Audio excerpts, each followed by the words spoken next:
Assalamualaikum warahmatullahi wabarakatuh. Perkenalkan, nama saya Zakiatul Fiona, NIM 202072. Kali ini pada mata kuliah Manajemen Humas, saya akan membahas yaitu tentang mengelola komplain pelanggan.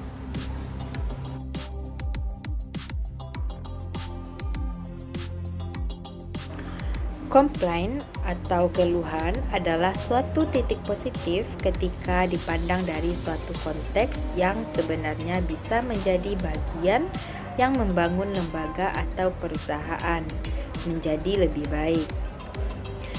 Memberikan kepercayaan dan menjaga kedekatan emosional dengan konsumen, dengan para pelanggan.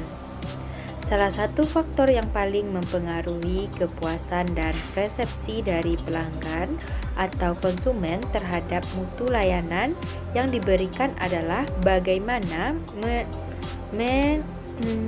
mencari atau menangani keluhan atau komplain yang mereka berikan.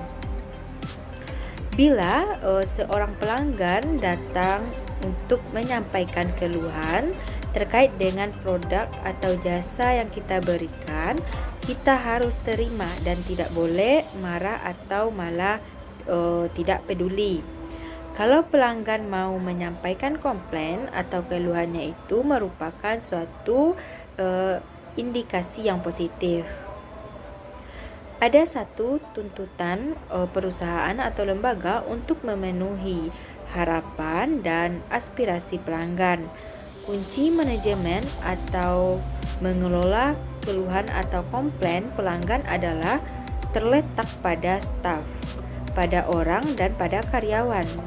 Karena ketika disampaikan kepada karyawan yang tidak terlatih terhadap bisnis yang kecil, maka risiko yang akan kita hadapi dan akan sangat besar ketika itu ditolak atau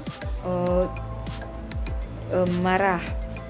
Pelanggan akan berpikiran perusahaan kita tidak mau menerima masukan, sehingga ini akan menjadi iklan berjalan di mana satu titik informasi dari satu orang menyebar ke semua orang atau ke seluruh orang. Jadi, kita tidak bisa menerima masukan atau komplain dari pelanggan, maka itulah konsekuensi yang akan didapatkan oleh perusahaan. Satu teori yang menjadi acuan apa yang dijelaskan oleh Kigen dalam mengelola keluhan dan komplain yang disampaikan oleh pelanggan, maka ada beberapa hal yang perlu diperhatikan atau perlu dilakukan perusahaan atau lembaga, yaitu sebagai berikut. Yang pertama, rela meminta maaf dan menyesali atas ketidaknyamanan yang terjadi. Yang kedua, menyampaikan kembali keluhan dengan kata-kata sendiri untuk menunjukkan kita paham atas keluhan yang disampaikan. Yang ketiga yaitu restitusi. Lakukan apa saja untuk memuaskan pelanggan sebagai bentuk penyesalan. Yang keempat yaitu tindak lanjut. Cek bersama pelanggan untuk memastikan mereka puas serta memberikan ucapan terima kasih. Secara teori, menurut pendapat Sutojo yang menyatakan bahwa beberapa alasan mengapa seseorang tidak lagi mengkonsumsi atau memakai suatu produk yang diproduksi oleh perusahaan, yaitu pertama, meninggal dunia itu 1%, 3% pindah tempat, 5% minatnya berubah, dan 9% pindah langganan, 15% tidak puas atas produk yang dibeli, dan 68% tidak puas terhadap pelayanan pimpinan atau karyawan. Secara umum, yang namanya manajemen komplain itu yaitu pengelolaan atas perusahaan atau produk, begitu jasa yang diberikan dengan keberatan, komplain, dan sesuatu sifatnya ketidakpuasan dari konsumen atau pelanggan yang memberikan keluhan.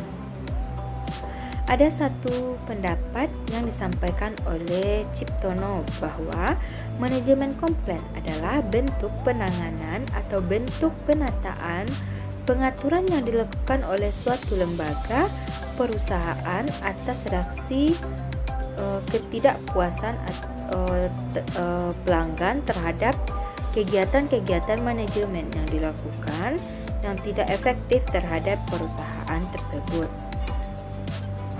Dalam menangani keluhan, konsumen memandang bahwa keluhan konsumen itu merupakan suatu kesempatan yang besar bagi pihak perusahaan atau lembaga untuk dapat memberikan konsumen terbaiknya.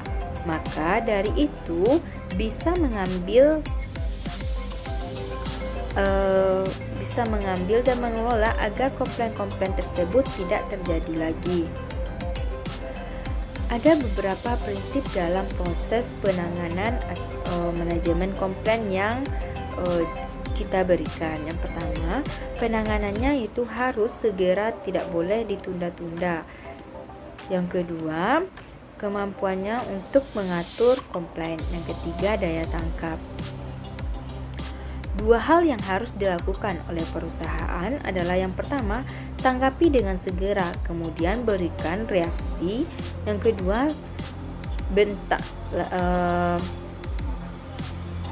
kedua, beritahu pelanggan apa yang akan kita lakukan. Selanjutnya, dalam menyampaikan keluhan, konsumen memiliki harapan besar dalam menyampaikan keluhan tersebut, di mana konsumen mengharapkan suatu keadilan, kejujuran terhadap suatu perusahaan atau lembaga tersebut. Ada 3 jenis harapan konsumen terhadap menangani keluhan kepada perusahaan tersebut. Yang pertama yaitu account fairness, itu mengharapkan satu kebijaksanaan atau kompensasi terhadap kekecewaan yang mereka alami. Yang kedua adalah procedural fairness, mengharapkan procedural fairness, yaitu mengharapkan kebijaksanaan dengan tidak menyita waktu mereka terlalu lama. Yang ketiga yaitu instructional fairness, diharapkan diperlakukan dengan sopan, ramah, dan jujur. Baiklah, sekian yang dapat saya sampaikan. Salah dan janggal saya mohon maaf. Saya akhiri. Wabillahi taufiq wal hidayah. Wassalamualaikum warahmatullahi wabarakatuh.